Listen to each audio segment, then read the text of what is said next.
की बसतात नावावरती पण बाळासाहेबांनी मीटिंग झाली होती. त्यावेळेला GM बनातवाला याच्यासोबत बाळासाहेब स्टेजवर गेले होते. त्यावेळेला मला असं वाटतं की त्यावेळेला त्या घटना घडल्या. सन्मान्य मुरली देवराज साहेबांना सुद्धा त्यांनी महापौर बनायला मदत केली होती.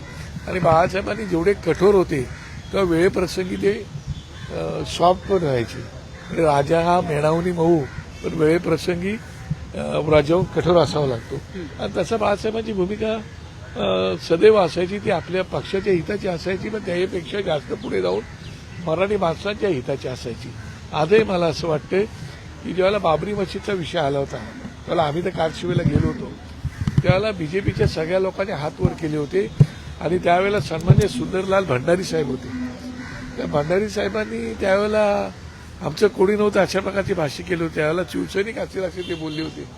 त्यावेळेला बाळासाहेब असे बोलले होते की जर माझा शिवसैनिक असेल तर त्याचा मला गर्व आहे. बाळासाहेबांनी त्यावेळेला कुठली परवा तमा बाळगली नव्हती. जी भूमिका आपली स्पष्ट आहे ती अत्यंत परखडपणे मांडली त्यांनी. आणि मराठी माणसाच्या बाबतीत त्यांनी कधीच कॉम्प्रोमाइज केली नाही. त्यांची स्पष्ट भूमिका होती, महाराष्ट्रामध्ये मी मराठी आहे आणि देशामध्ये मी हिंदू आहे. महाराष्ट्रामध्ये जर मराठी माणसाच्या अंगावर आलं तर मी सोडणार नाही, आणि देशात हिंदूच्या अंगावर आलं तर तरी मी सोडणार नाही. तीच भूमिका राज ठाकरे साहेबांची. आणि म्हणून ती परिस्थितीत या लवचिकता या शब्दाचा अर्थ काय काढतो? आता ना लवचिक वेळेप्रसंगी मला कळत नाही की ज्यावेळेला मराठी माणसाच्या हिताचा विषय येतो त्यावेळेला काही प्रमाणात लवचिक भूमिका घ्यावी लागते. आणि तशा प्रकारची भूमिका राजसाहेब कधी कधी घेतात.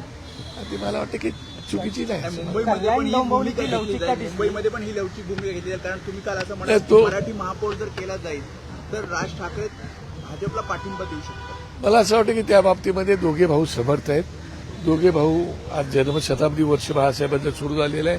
आणि जन्मशताब्दी वर्षामध्ये या महाराष्ट्राच्या मराठी माणसांच्या हिताचा जो काही निर्णय असेल ते दोघे बंधू नक्कीच घेतील याची मला खात्री आहे. त्यावेळेला माहिती नाही नेमकं काय निर्णय घेतात, पण आम्ही सगळेच कार्यकर्ते म्हणून त्यांच्यासोबत असू. पण भाजपसोबत जर गेले तर सकारात्मक असं म्हणजे तुम्ही वैयक्तिक आता त्याच्यावरती जरतरवरती बोलण्यात पॉईंट नाही ना. आपण एखादा विषय जरतरवरती बोलण्यापेक्षा आपण असं वाटतं की जे आज त्यांनी भूमिका त्यांची मांडलेली आहे. आज संध्याकाळी ते षण्मुखानंद हॉलला जाणार आहेत. त्यावेळेला त्या ठिकाणी दोन्ही बंधू असणार आहेत. त्या ठिकाणी ते संबोधित करणार आहेत. काय मेसेज येतात ते तुम्हाला उत्सुकता आहे तशी मला उत्सुकता आहे. कल्याण डोंबिवलीमध्ये जी लवचिकता दिसली तशीच लवचिकता मुंबईत दिसणार आहे का असा अर्थ घ्यायचा का? नाही, त्याच्यावरती मी आता म्हणून म्हणालो ना, मी त्याच्यावरती बोलू शकत नाही.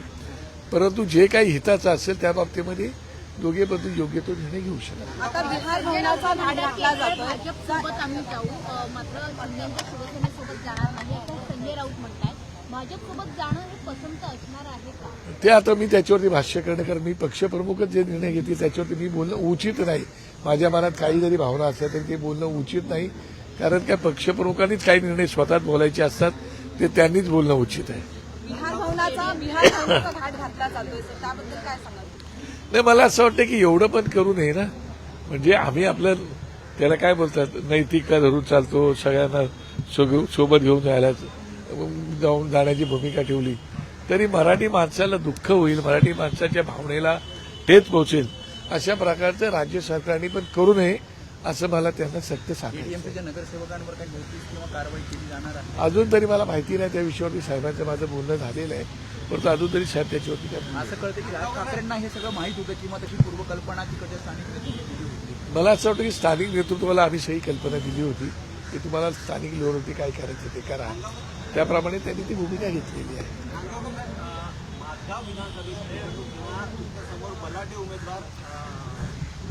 भुजबळ होते.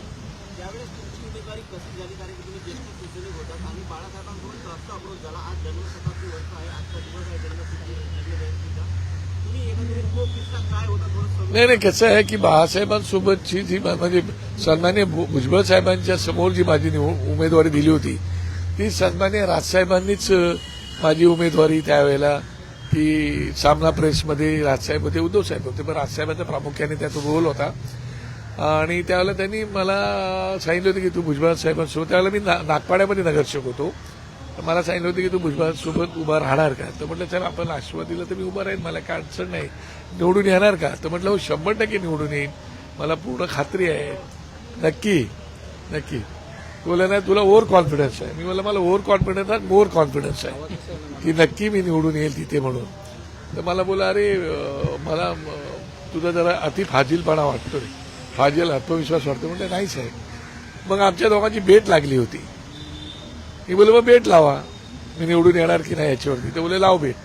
तर म्हटलं ह्याच्या पुढे मी निवडून जर आलो नाही तर मी तुमचा कार्यकर्ता म्हणून आयुष्यभर राहीन, कधी तुमच्याकडे कुठलंही पद मागायला येणार नाही.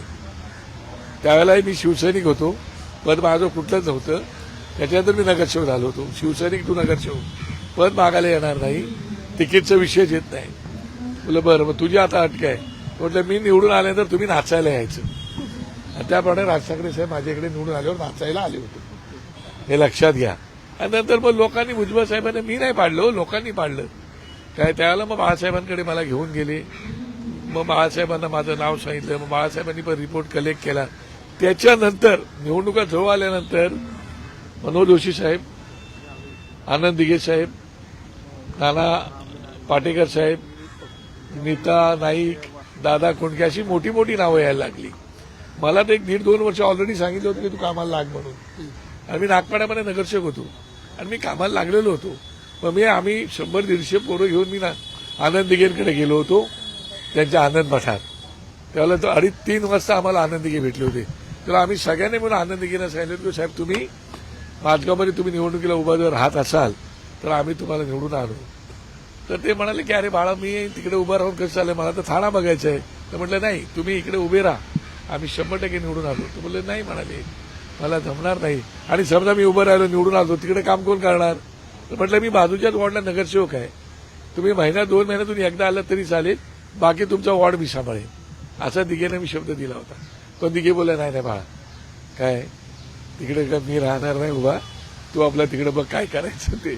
त्याच्यात एवढी मोठी मोठी नावं आली होती. पण शेवटच्या क्षणापर्यंत बाळासाहेबांनी काही थांग पत्ता लागू दिला नाही. त्याच्यानंतर वर्तमानपत्रात बातमी आली आणि माझं नाव जाहीर झालं. म्हणजे बाळासाहेबांच्या मनाचा थांगपत्ता पण तुम्ही लागू शकत नाही. मला आला की त्यांनी सांगितलं होतं आणि मला शेवटी त्यांनी विचारलं की अरे काय करायचं तिकडे. म्हटलं साहेब तुम्ही जो उमेदवार द्याल तो आम्ही निवडून आणू, तुम्ही उमेदवार द्या, फक्त आम्ही तयारच आहोत. कळलं का. त्याला भिंती रांगवायचं काम असायचं आमचं. त्या भिंती पण आम्ही रंगवून ठेवल्या होत्या सगळं. पण बाळासाहेबांनी नंतर मग मला दिले तिकीट आणि राजसाहेबांनी त्याच्यावर राजसाहेबांचा खूप मोठा मला सहभाग होता. काल महापौरचं आरक्षण पडलं, कल्याण डोंबिवलीत एसटीसाठी पडलं. जर तुम्ही भाजपला पाठिंबा दिला तर कदाचित तुमचा महापौर बसला, कारण भाजपकडे एसटीमध्ये नगरसेवक घाई झाली का. मला असं वाटतं की त्या विषयावरती आता काय एखादी घटना घडून गेल्यानंतर वारंवार एखाद्या विषयावरती फाटा फोडणं, दुसऱ्या रस्त्याकडे वळणं उचित नाही असं मला वाटतं. एक घटना घडून गेले, त्याच्यावरती आम्ही भाष्य करायचं केले, त्याच्यावरती आता साहेब काय बोलायचे तेही बोलतील आणि त्याच्यामुळे आता परत त्या विषयावरती जाणं उचित मला वाटत नाही. धन्यवाद.